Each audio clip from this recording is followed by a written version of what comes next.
The Artful Leadership interview series is really about connecting with artists who are kind of impacting the world in powerful ways and connecting other artists. And I always see you doing all kinds of cool stuff with Vanguard culture, and I know that you're doing other things as well as an artist. And so I wanted to take an opportunity to get to know you a little bit and showcase what you're doing. Okay. So why don't you introduce yourself? Tell us a little bit about who you are and what you're up to these days. Okay. So my name is Susanna Peredo-Swap. I'm the founder and executive director of Vanguard Culture. We are a 501c3 nonprofit that works to advance San Diego's creative industries. So we do three main things. We have three buckets of programs. One of them is arts journalism. So we have 10 writers that we send out to review shows, interview artists. We have a weekly newsletter with about 15,000 subscribers. And then we do professional development for creative industry professionals. So we do panel discussions, workshops, networking, mixers, to get creatives from all different industries, visual, performing, and culinary arts to work together and share resources, be inspired by one another's work, collaborate. And then the third component is our events. And all of our events feature a collaborative requirement. It's the prerequisite for working with us, is that you must collaborate with somebody outside of your industry and try to create something completely new, work together, share resources.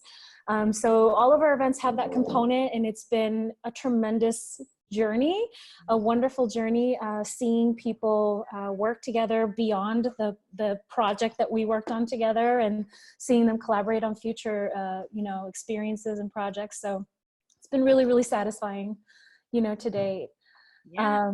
I mean, I could keep going on, but but that's the main, that's the gist of what we do as an organization. Yeah. Very cool. So what's something that you're working on right now that you're super excited about? Yeah. Our next series is called the Not So Silent Short Film Fest. So it's our first sort of attempt at a film festival. We've got this wonderful film community, and many of them are our culture and community partners. But we're partnering with the La Jolla Historical Society for this project. It's basically three evenings of silent film shorts. And it's audience participation. So the film curator, his name is Scott Paulson, is also sort of an eclectic sound maker collector. So he puts out this large table of musical accoutrements, and you pick one, and then he cues you when it's time to make the sound and help to make the film come alive. So everything from bike horns to thunder sheets to, birds squawking, you're able to help bring the film to life. So it's gonna be a really fun night, totally family friendly kind of evening. Our culinary director, Chef Daniela de la Puente, is creating varieties of gourmet popcorn flavors. So you're gonna have like basil and curry and things that typically don't go with popcorn, and craft cocktails and that kind of thing. So it's gonna be a really fun night. That's the one that we're working on right now. And then, and then we're continuing our Artists at the Table series, which is like our signature fine dining experience, where we feature, we have a featured artist, and these are the movers and shakers, the leaders of San Diego's arts and culture community. So in the past, we've brought on, we've had as featured artist. The way it works is that you have a featured artist and a chef, and we pair them together. We ask the chef to create a 4-course fine dining menu inspired by the work of the artist. So the plating has been spectacular. The evenings are really beautiful and intimate, where it's, just 12 people sitting at a table getting to know this amazing person. Past featured artists have included Roxana Velasquez from San Diego Museum of Art, David Bennett from the San Diego Opera, Zandra Rhodes, the very famous British fashion designer and dame. And so the next one is Oceanside Museum of Art's executive director, Maria Mingaloni. And she's actually bringing on one of the artists that is on exhibit, whose work is on exhibit at the OMA right now, to do a mini installation around the dinner party. And there will also be kind of a multi-sensory component. So our chef Daniela is actually a little bit of some blindfolded moments where your senses are hyped up a little bit. So that one's gonna be on the rooftop of Idea One downtown with gorgeous views of the city. it's going to be really, really amazing. And it's almost sold out. So Sounds yeah. fabulous. So there's only 12 seats at the table. Yeah, I mean, we have a little more flexibility this time where we could probably go to 15 or 16 if we wanted to, but we're at almost 12 already. So we'll just we'll see if it gets to 15. If it's so, it'll still be a really great night. Yeah. Wow, how fun. Yeah, so that's what we're working on right now. Yeah. Okay. That sounds awesome. And what are the dates for those 2 events that you talked about? Yeah, so the Not So Silent Short Film Fest, I'm going to get the dates wrong, is June 22nd, July 6th, and August 3rd. July 6th and August 3rd. So it's 3 nights, one in June, one in July, and one in August. That's the Not So Silent Short Film Fest. And then Saturday, June 15th is the Artist at the Table. Okay, very cool. Maria Mingaloni. So that's going to be really great. And, you know, this whole nonprofit it's been a big journey for me, you know, I've been an arts administrator for a long time, but, you know, the way that this all has created a sort of a life of its own. We have this amazing team of volunteers that are just really passionate about giving back to San Diego's arts and culture community. You know, we really believe at our core that, you know, artists deserve resources and collaborative experiences to help them make a living doing the thing that they love. And that's really hard to do. I mean, through a series of what I like to call happy accidents, I've worked professionally in, you know, the performing arts as a theater professional. And then I'm a jazz vocalist, so I had a band and I got very connected to the music community. And then I was curating a performing arts series, so I got connected to the dance community and performing arts community in that way. And then I was a curator, you know, for the airport authority, and I curated 80 exhibitions while I was there, working with pretty much every museum in town. So suddenly I was connected to all these different communities, you know, and the one thing that stood out to me is that nobody was talking to each other. You know, everybody lives in these little silos. They just stay in their little bubbles and they promote to their own little bubbles. You know, they have their list and they just promote to their little list and they just kind of stay there. And then they complain about, why am I not selling more tickets? Why am I not getting more funding? Why am I not, you know, we're all fighting for the same piece of pie from the Commission for Arts and Culture. But, you know, you're not, rarely, at the time, at least when I started Vanguard Culture, it was rare for collaboration to happen. It was very rare. I definitely see it trending in a different direction, which is exciting. You know, that's why San Diego's, you know, art scene is so cool right now, because people are collaborating and they're doing really unique, interesting things. And so, you know, and the other thing that I kind of noted along with many of those conversations from the visual artists, from the performing artists, you know, was that they, you know, when you get out of art school, they teach you how to be an artist. They teach you how to put your portfolio together. They teach you the craft. They teach you the history, but they don't teach you how to make a living as an artist, you know, and we need classes for that. We need professional development to teach you how to have a business mind, also as an artist. So that's what we're trying to do with our professional development series, which received a very nice sponsorship by our one of our donors, Jack Lample, who, thanks to him, we've been able to offer several, you know, dozens of professional development opportunities for free or very cheap to the community. And so that's what we're trying to do. You know, we have that grander mission of how do you advance the creative industries? You give them opportunities to work together, to share resources, so they're not expending all their money. You know, they're not just spending money and bleeding money. Instead, you know, it would happen to me all the time, where, because I'm connected to all these different communities that don't talk to each other, you know, I was kind of like the middle person between all these conversations. You know, one day I would meet, you know, a film festival director who needs a dancer that does a very specific thing. And then the next day I would meet a dancer that needs a projector. I was like, oh my God, talk to each other. You know, if you only knew each other, you would get along and you would like each other and you'd be able to pick up the phone and say, can I borrow your projector? Sure, right. I'll dance for you. You know, I mean, like, it's so simple. Make it happen, yeah. Yeah. And so we've been putting together for, you know, now for years, since 2011, even before Vanguard Culture started, I was putting together these little sort of foodie soirees is what they're called. And they're these little sort of networking mixers.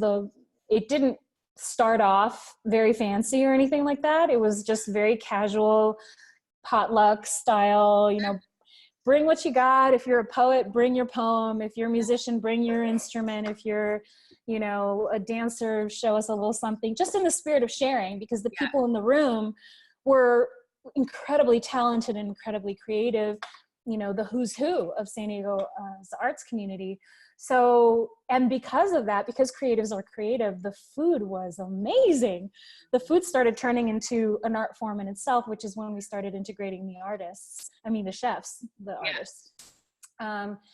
And so we've had, the foodie soirees have been some of the coolest things we've ever done. And they're so intimate, and it's very special because, you know, we have, at the time when we started, I had about 500 creative industry professionals on our list from all backgrounds, right? Film, theater, music, dance. And now it's over 1,000, you know, that are on this list. I kind of need to update it.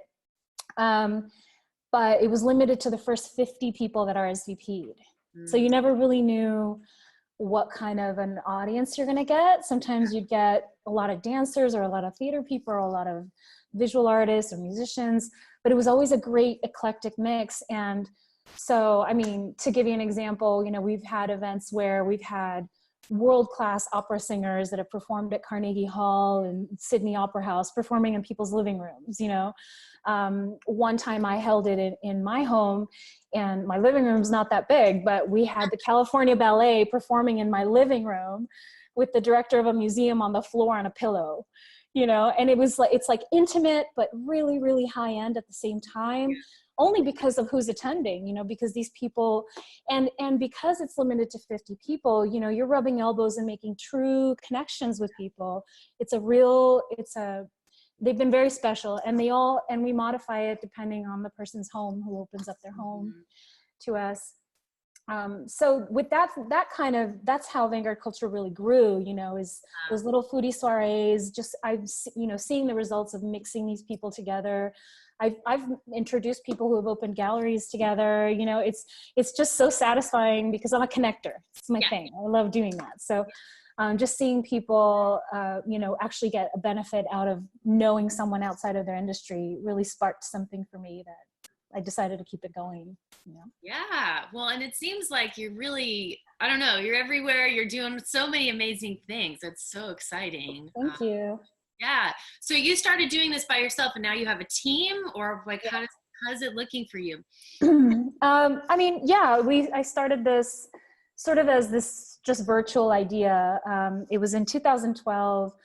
I had worked at the Airport Authority for about 5 years at that time. And by then I had already accumulated this just like incredible list of all these different communities that I had now intersected with.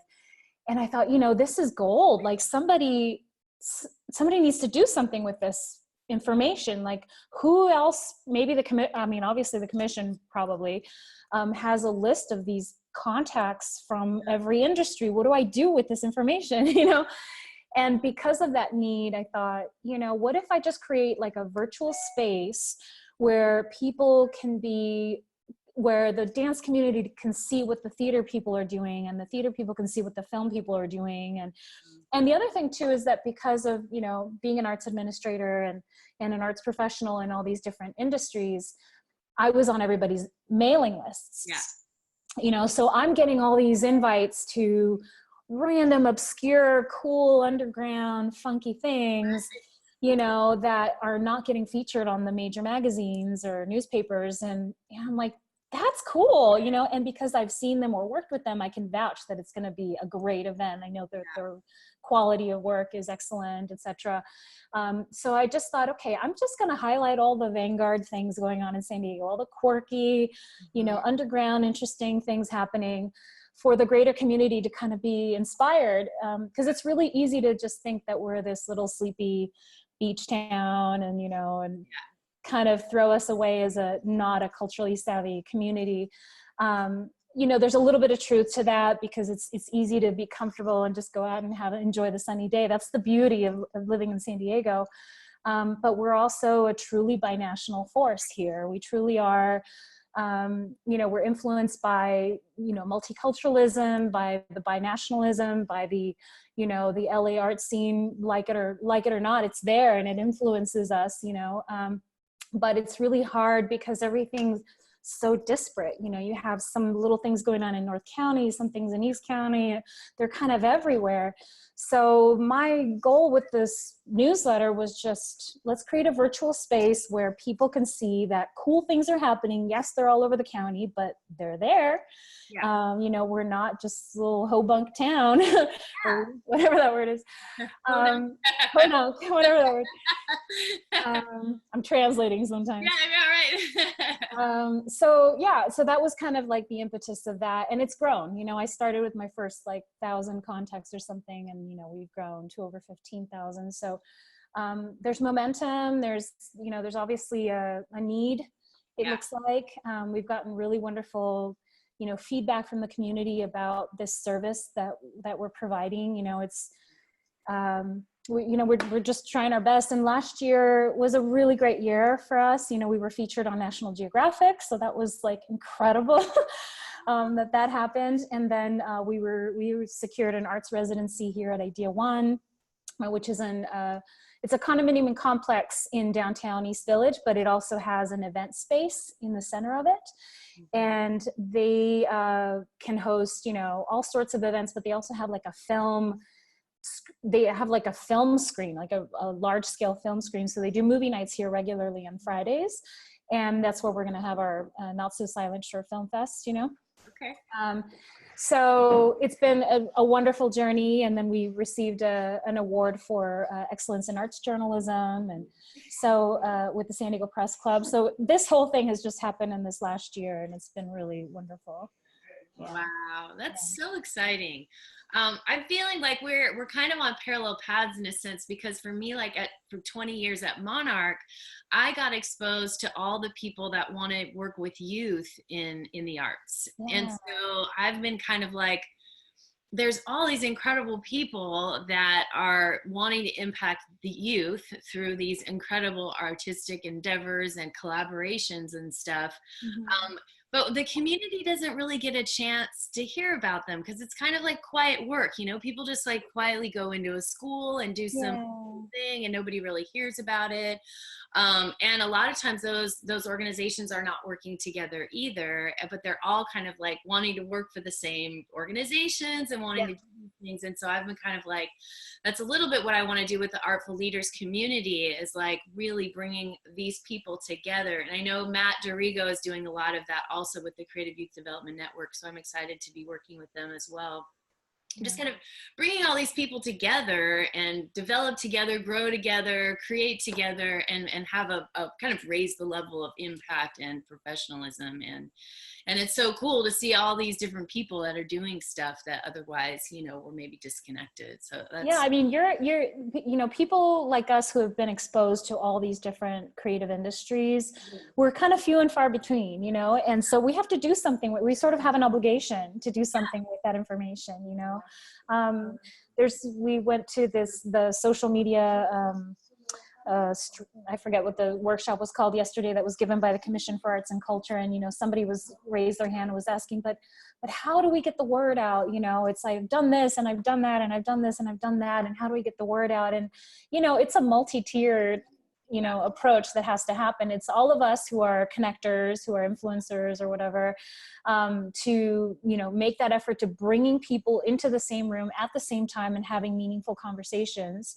So these independent conversations are important, but I mean, imagine the powerhouse conversations you could have if you put all these people in the same room and had, you know, a topic to discuss. And you know what I'm saying?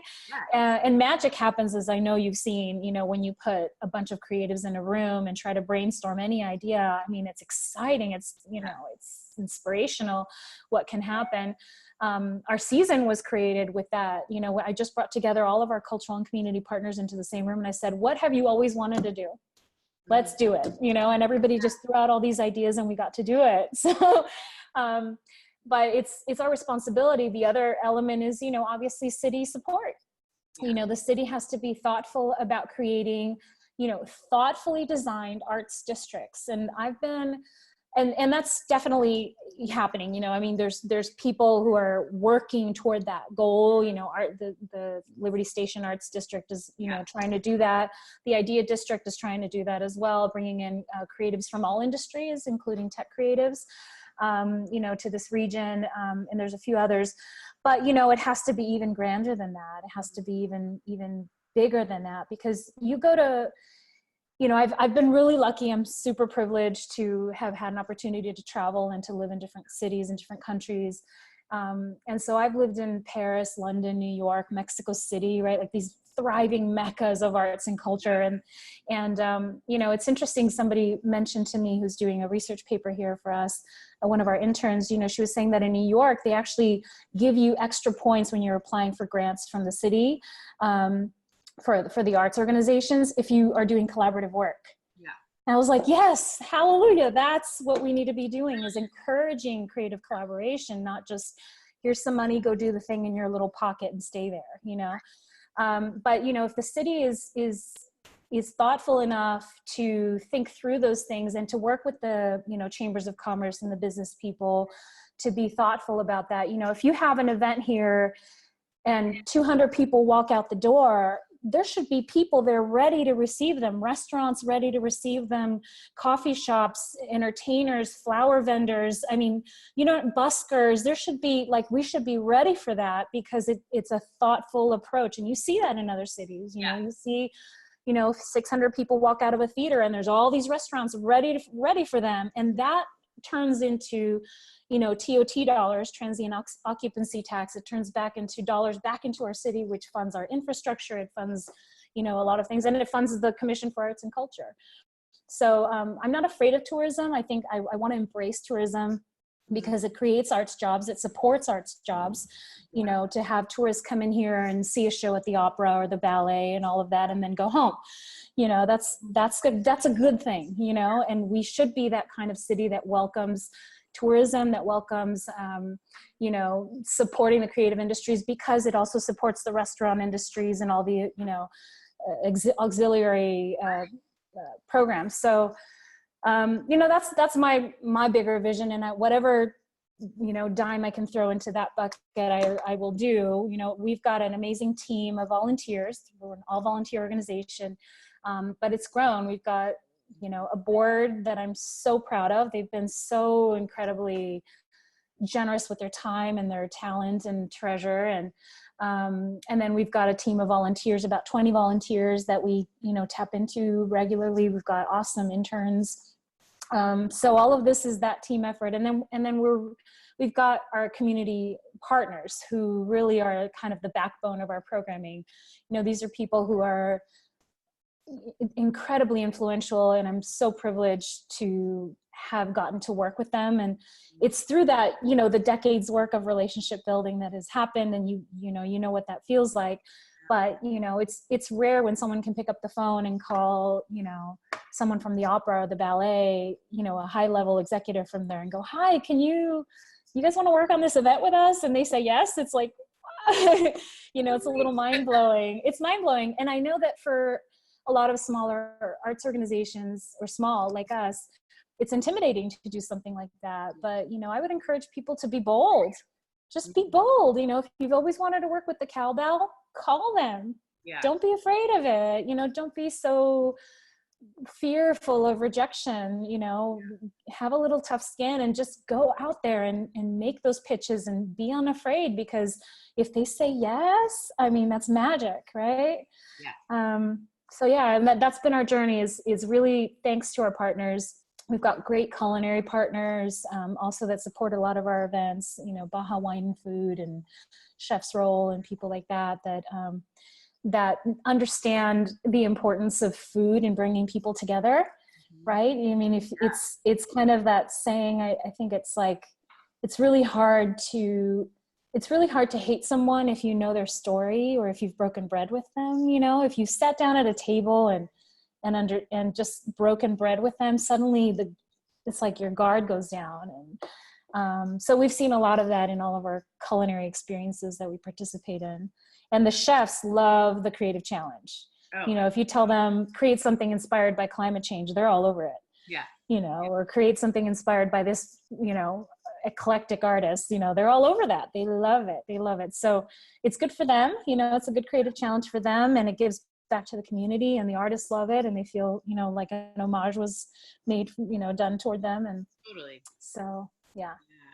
Super fun. Well, if people want to connect with you guys, how like what kinds of collaborations or community involvement are you guys still looking for, or how should people, you know, look to get a hold of you? Yeah, well, go to our website, vanguardculture.org is our site, and we usually plan our season out a year in advance. So we're actively talking about 2020 right now. And we're looking for people who are innovators, open-minded, collaborative. You know, it's funny because even like during budget season, we're not thinking about, okay, let's have that thing, that yearly event that we yearly have. We don't have anything like that. So it's really hard for us to compare apples to apples from one year to the other. We are always trying to do something completely different. And it always happens from bringing people to the table in a collaborative kind of spirit with a lot of different people with their input.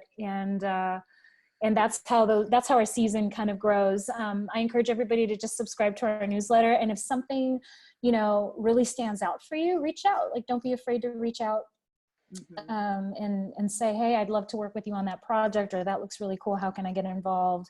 If you see something, you know, go through our programs and hit all the tabs and buttons. And if something really stands out, you know, reach out. Yeah. And if people have something they really would like to get more traction on or whatever, they can connect with you. Get it on your newsletter, or how does so the newsletter, you know, we also have expenses, right? We even volunteer organizations have real expenses. And we're actually in the last couple of days of our spring fundraiser. So I would encourage people to, you know, if you are subscribed to our newsletter and you've received it for years and you've never donated, you know, buy us a cup of coffee a month. You know, $5 a month is not a lot, and you know that it makes a really big difference. It helps us pay the, you know, the bills. So we appreciate that. But yeah, I mean, so in saying that, we also have advertising opportunities. The 5 events that we pick, those are curated by me.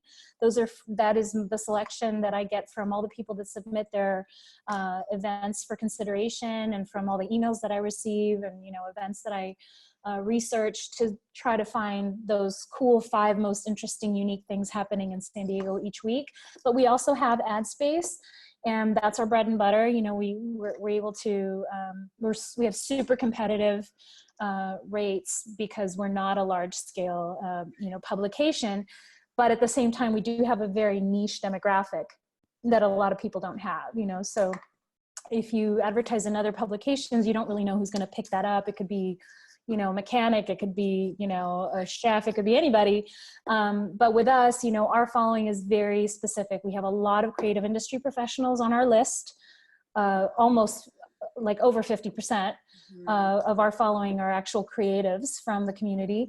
And then the rest are art supporters and followers, and most of them tend to be pretty open-minded because, you know, you're receiving these emails that have a little bit of everything from all the creative industries. So if people who are interested in reaching that demographic, I think it's definitely worth the investment to get your name out there and support us. But yeah, if you want to submit your event, there's a submit your event button on our website that you can reach out. And if you want to collaborate with us, you know, send an email. All the contact information is also on our website. And just send an email and go, hi, you know, I'm interested in working with you. Let's chat. So I'm always happy to get on the phone with anybody and see how we can work together. Super cool. Yeah. Well, thank you so much for taking some time to share a little bit about what you guys are doing. It sounds so exciting. Well, thank you for reaching out. I appreciate the opportunity to talk about our organization, and congratulations on this wonderful series. You should be really proud of it.